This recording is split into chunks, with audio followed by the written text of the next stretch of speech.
warahmatullahi wabarakatuh. Nama saya Mardiana Rizkananta dari kelas 12 MIPA 6. Di sini saya akan menceritakan sebuah dongeng yang berjudul Ratu Pantai Selatan.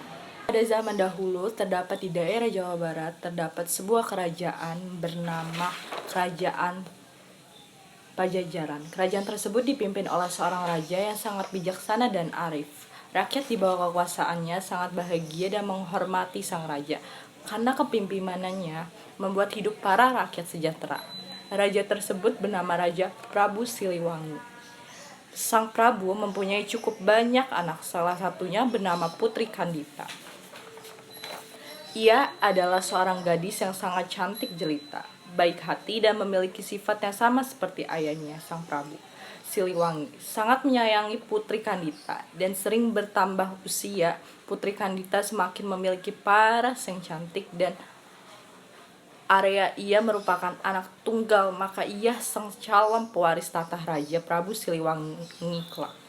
Mendengar keinginan Prabu Siliwangi untuk menjadikan Putri Kandita sebagai penerus tahta, para selir dan anak-anaknya tidak setuju. Mereka tidak rela jika Putri Kandita yang akan menjadi ratu kelak. Suatu hari, para selir dan anak-anaknya berkumpul untuk merencanakan siasat jahat untuk menyingkirkan Putri Kandita dan ibunya keluar dari istana. Untuk melancarkan rencananya, mereka meminta bantuan kepada seorang penyihir sakti yang tinggal di sebuah desa terpencil yang memiliki berbagai macam ilmu hitam. Suatu hari, tanpa sepengetahuan raja, para selir dan anaknya mendatangi penyihir tersebut. Dan dengan memberikan imbalan yang diminta sang penyihir, selir dan anaknya ingin Putri Kandita serta permaisuri yang diberi kutukan agar tidak menjadi pewaris tahta sang raja. Tanpa menunggu lama, sang penyihir melaksanakan tugasnya. Dengan ilmu hitam, ia menyihir Putri Kandita dan ibunya agar menderita penyakit kusta. Suatu hari, ketika bangun dari tidurnya, Putri Kandita dan ibunya berubah menjadi buruk rupa. Tubuh yang awalnya mulus bersih dan kuning langsat seketika langsung berubah. Tubuh keduanya dipenuhi dengan borok dan mengeluarkan bau yang tidak sedap.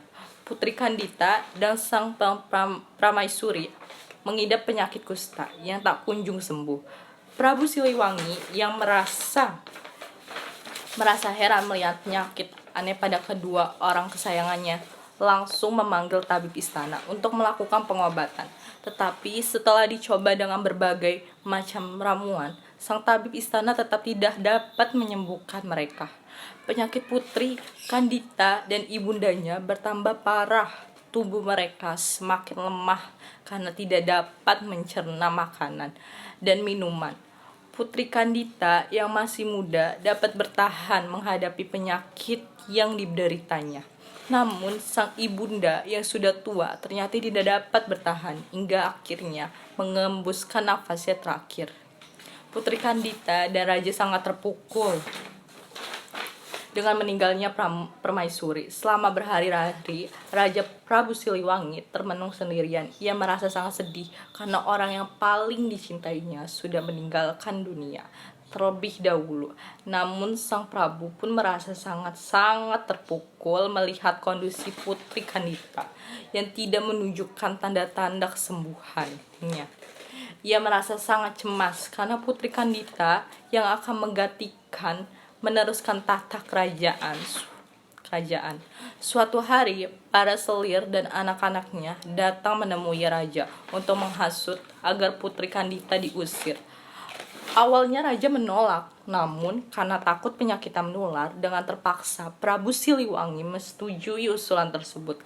Tanpa sepengetahuan raja, selir dan saudara-saudaranya, Putri Kandita yang mendengar pembicaraan tersebut sangat kecewa dan ia memutuskan untuk melarikan diri dari istana. Dalam suasana hati yang sedih, bingung, dan tidak menentu, Putri Kandita berjalan keluar dari istana tanpa tujuan yang pasti. Selama berhari-hari, ia berjalan tanpa arah hingga akhirnya tiba di pesisir pantai selatan. Pulau Jawa yang memiliki banyak batu karang dan ombak besar. Di salah satu batu karang itu, dia kemudian beristirahat hingga akhirnya tertidur karena kelelahan. Dalam tidurnya, Putri Kandita bermimpi mendengar sebuah suara gaib yang menyuruhnya menceburkan diri ke laut agar penyakitnya sembuh dan sehat seperti sedia kala. Ceburkanlah dirimu ke dalam laut, Putri Kandita. Jika kamu ingin sembuh dari penyakitmu, kulitmu akan mulus seperti sedia kala. Putri Kandita pun terbangun dari tidurnya. Ia lalu merenungkan merasapi kata-kata goib tersebut. Karena ragu apakah suara itu merupakan sebuah wangsit atau hanya seorang yang iseng membisikkan saat dia tertidur. Tetapi setelah melihat sekeliling, sejauh mata memandang, yang ada hanyalah hamparan pasir putih beserta ombak bergulung-gulung di sekitarnya.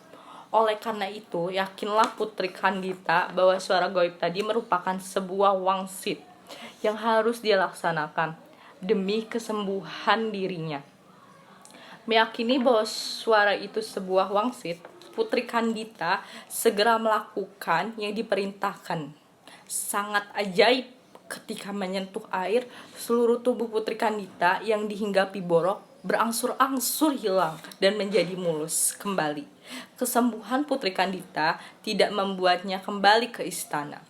Dia lebih memilih untuk menetap di pantai selatan dan berbaur dengan penduduk sekitar yang sebagian besar berprofesi sebagai nelayan. Sejak tinggal di sana, Putri Kandita sangat terkenal karena kecantikan yang ia miliki. Banyak pangeran dari berbagai kerajaan datang untuk melamarnya. Namun, dari sekian banyak yang melamarnya, Putri Kandita sama sekali tidak tertarik. Sebagian dari mereka mundur karena Putri Kandita mengajukan syarat yang sangat sulit. Salah satu syaratnya adalah mengadu kesaktiannya di atas gelombang pantai laut. Namun, sebagian dari mereka yang menerima syarat ternyata dari sekian banyak lelaki yang beradu kesaktian, tak seorang pun mampu mengalahkan Putri Kandita.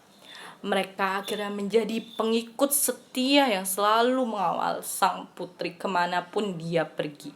Sejak itulah Putri Kandita dikenal sebagai Ratu Penguasa Lautan Selatan Pulau Jawa, yaitu Nyai Roro Kidul. Itu tadi dongeng yang saya bisa ceritakan, kurang lebihnya mohon maaf. Wassalamualaikum warahmatullahi wabarakatuh.